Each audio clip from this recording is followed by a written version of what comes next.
Kirk Cousins put it in the end zone twice, but didn't have a lot of yards and had a couple interceptions. Ben Roethlisberger, nothing, and I mean nothing, in the first half. Basically, all this came in the second half. Over 300 yards, 3 touchdowns. He did have the one pick. And look at Dalvin Cook. Yeah, injured, not sure if he was going to go. Oh, he went.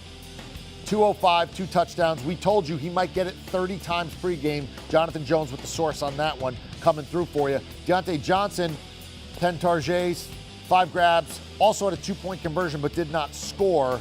Justin Jefferson has had some drops. Didn't have a very good night, but was productive. 7 for 79 and a big touchdown early on. Here's Mike Zimmer at the podium off his Vikings win.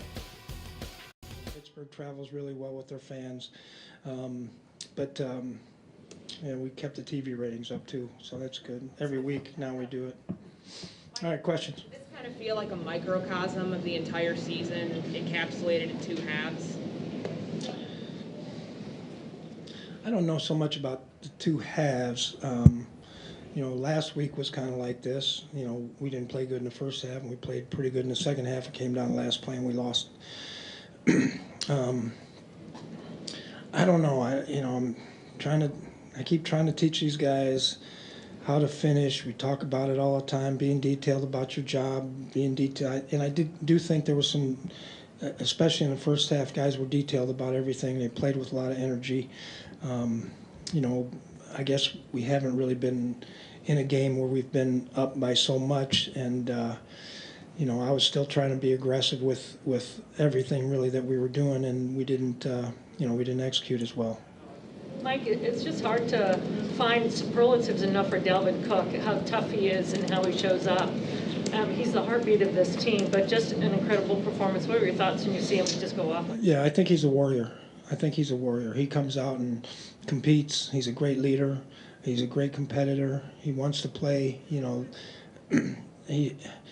Eric Sugarman, our trainer, texted him today and said, "Hey, are you sure you're okay and good to go?" And he says, "I have no regrets. I'm ready to go. This is why I do this, because I want to play." And that's the kind of guy he is. So there was no doubt in his mind he was playing tonight. When did you kind of start thinking during the week that you might have a chance of having him? Well, they told me he was doing really, really well in his rehab, and I guess today's Thursday. I guess Tuesday they said there's a good chance, and then Wednesday they said they think he's good to go. Or Tuesday after practice, I think they said that. There were some massive holes in the running game, especially in the first half. What did you see just from that part of the game? I talked to our I talked to our whole team last night, but I told them, it's not good enough to stalemate. You get in there and you block a guy and you stalemate him. It's not good enough. We got to drive some guys off the ball. We did a really good job in the first half of getting guys removed off the line of scrimmage.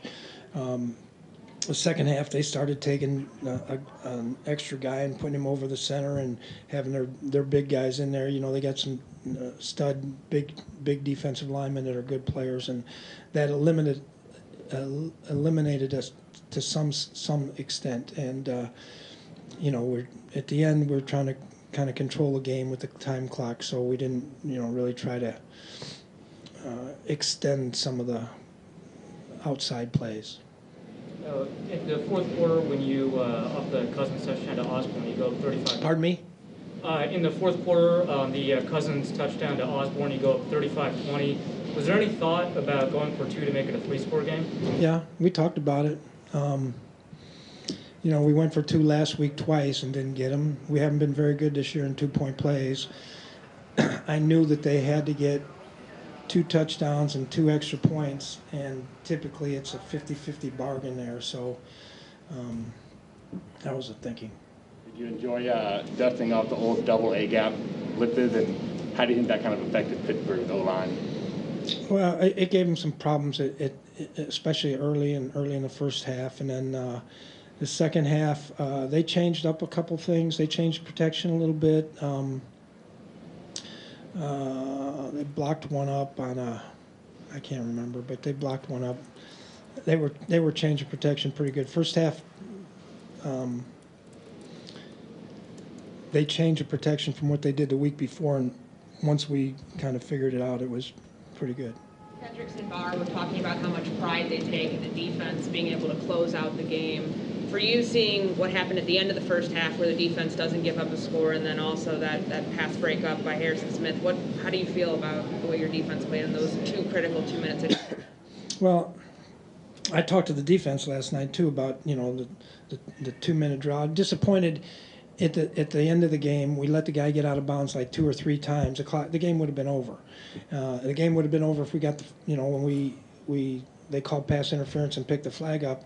If we got the first down there too, the game would have been over. So there's all these kind of things. But it's in the first half, I look out there and we got Pierce and Tomlinson and Barr and Kendricks and Peterson, and that's kind of what I expect it to look like.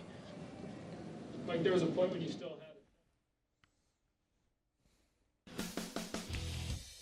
it. Yeah, here you go. Kirk Cousins, couple of touchdowns. Didn't give you a lot of yards. Did have a couple of picks, so not his best night. Ben Roethlisberger, wow. And you want to talk about doing damage? How about 240, and all 3 of those touchdowns came in the second half. Dalvin Cook was just tremendous. Not bad for a guy who was a game-time decision, although we kind of had word that he was going to play. And Jonathan Jones told you that he might get it 30 times tonight, and basically it was close to that. Justin Jefferson did not have a great night, but it wasn't for lack of trying. He threw it to him 15 times. Had some drops, but also had 7 grabs, 79 yards, and a touchdown.